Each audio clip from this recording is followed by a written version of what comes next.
Salut à tous, c'est Dizio. Bienvenue dans le premier épisode de Rate My Venue, un concept où on va parler de plein de tournois, mais pas de leur bracket. On va regarder un petit peu comment se déroulent les événements et qu'est-ce qu'il y a de notable par rapport à ces tournois, comment est-ce qu'ils s'organisent et est-ce qu'ils sont bien organisés, est-ce qu'ils sont moins bien organisés. Pas exhaustif, c'est purement mon ressenti, mais je trouve que c'est intéressant parce que ça permet de voir l'envers du décor et ça vous permet de voir de l'intérieur des tournois où vous n'aurez potentiellement pas pu mettre les pieds. Bienvenue dans Rate My Venue et on commence aujourd'hui par le Game is Game. Le Maghreb, le nerf. Oh, Galou, ici. On se plateau. On s'occupe de ce petit nerf là. Est-ce qu'on va pouvoir passer ce nerf? Est-ce qu'on va pouvoir passer le backer? Non, le backer qui ne passera pas. Et là, on sait qu'on a un coup, ça tue pas, ça tue. L'enfance de Crêpe-Palais qui s'en va. Vers le public adversaire qui s'en va. Yeah.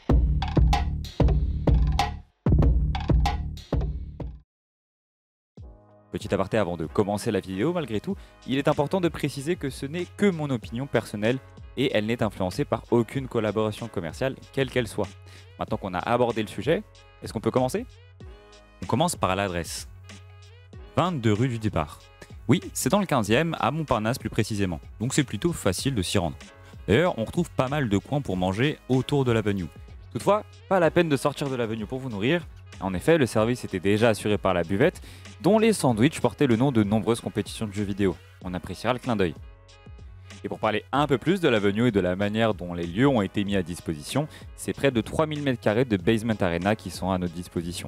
Une venue relativement grande, suffisamment pour ne pas se marcher dessus et avoir suffisamment d'espace entre les setups, et avec une bonne signalétique, on s'y retrouve facilement. On va parler un petit peu des points positifs qui m'ont marqué et qui, à mon sens, devraient devenir un standard à tel point c'est un confort de les avoir. Premier point important du coup, le badge. Et puisqu'on parle d'un événement d'assez grosse envergure, avoir un petit souvenir exclusif à l'événement qu'on peut ramener chez soi, c'est plutôt chouette. Et en plus d'être utile parce que son dos possède le rule set et les cash prizes, il est très joli et il suit complètement la direction artistique qui a été choisie pour l'événement, très sobre avec de jolies couleurs. On appréciera aussi la présence de setup PC plutôt que de console pour la FGC, ce qui facilitera notamment l'accès à tous ceux qui devaient faire le choix entre périphériques type PS5 ou Xbox en fonction de la console utilisée pour les compétitions.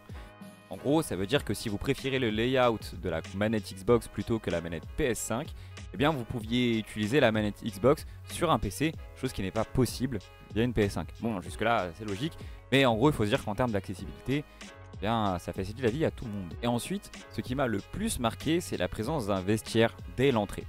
Le simple fait de pouvoir déposer ses affaires, ça évite d'avoir à garder son manteau sur soi par peur du vol. Et naturellement, une couche de vêtements en moins, ça veut dire beaucoup moins d'odeur et de transpiration potentielle. Et vous le savez comme moi, les odeurs ça peut très vite devenir un problème. En plus de ça, ça permet de ne pas avoir de sacs qui traînent un peu partout dans la venue, et donc de profiter de la décoration. Je vais faire une petite parenthèse là-dessus parce que pour moi c'est très important d'en parler. Ce que je regrette bien souvent dans les plus gros tournois et même au-delà de nos frontières, c'est que bien souvent rien ne nous rappelle la direction artistique de l'event. On reste dans un hangar qui n'a pas plus de personnalité que ça. Néanmoins, dans l'avenue du Game is Game, les murs sont ornés de posters, les plafonds décorés de panneaux suspendus et quelques éclairages aux couleurs du tournoi. On plonge donc immédiatement dans l'ambiance et on profite d'une scène à l'éclairage tamisé pour être ramené à la réalité par les spots lumineux et la projection sur la scène principale. On découvre donc une production sublime, merci Az, Baku et Human. L'expérience spectateur était aux petits oignons et les plans de caméra entre les sets sortaient vraiment de l'ordinaire. Les efforts de mise en scène se sont vus instantanément et il y avait quelque chose d'unique à chaque minute où la caméra n'était pas braquée sur le jeu. Et j'aimerais voir ce genre d'approche un peu plus souvent. En fait, ça permet de remettre les joueurs au centre de l'action et de créer un avant-match, un peu à la manière d'un face-à-face, comme pour les pesées à l'UFC. J'en profite pour parler de détails annexes, sans trop m'attarder dessus, mais je pense qu'ils sont importants à nommer. La réception 4G et 5G était relativement faible. On parle d'une connexion dépassant à peine les 2 Mbps. A mon goût, il faisait pile la bonne température. De quoi être en t-shirt ou en gilet léger si on était un peu frileux. La présence de bornes arcade, de baby-foot et plus vastement de points de vente de vêtements exclusifs à l'événement étaient vraiment les bienvenus. Ça permet d'avoir quelque chose à faire en attendant 2 matchs ou simplement quand on a 0-2 et qu'on a envie de se changer les idées. J'ai beaucoup apprécié également la présence d'un espace dédié pour la nourriture, parfait pour s'éloigner du bruit et éviter surtout d'avoir des boissons à côté des consoles et des écrans. J'ai également beaucoup apprécié l'espace dédié pour le shooting photo. Ici il y avait Rakim, un photographe très bon dans son travail. Je vous invite d'ailleurs à aller voir son after movie, je vous mets le lien en description. Il y avait également une dark room pour revivre ou découvrir l'expérience du Genesis 8 pour le Restream Solari. Sacrée expérience, et si vous avez l'occasion, je vous invite à aller au Genesis. On appréciera également la présence de Razer et d'Esprit Shonen sur l'événement. C'est parfait pour y découvrir des nouveaux produits et des vêtements taillés pour vous plaire.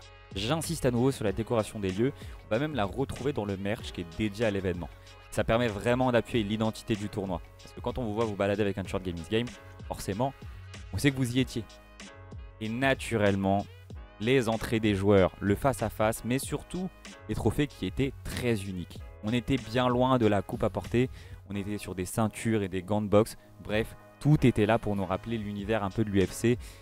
Magnifique, très bon choix artistique, j'aime beaucoup. Et si je devais naturellement citer quelques défauts pour contrebalancer, voici ce que je dirais. Alors naturellement, je parlerai des toilettes. Pas spécialement pour l'odeur, hein, ça reste des toilettes publiques, mais on est en France, on n'est pas le pays réputé pour être le plus propre au monde.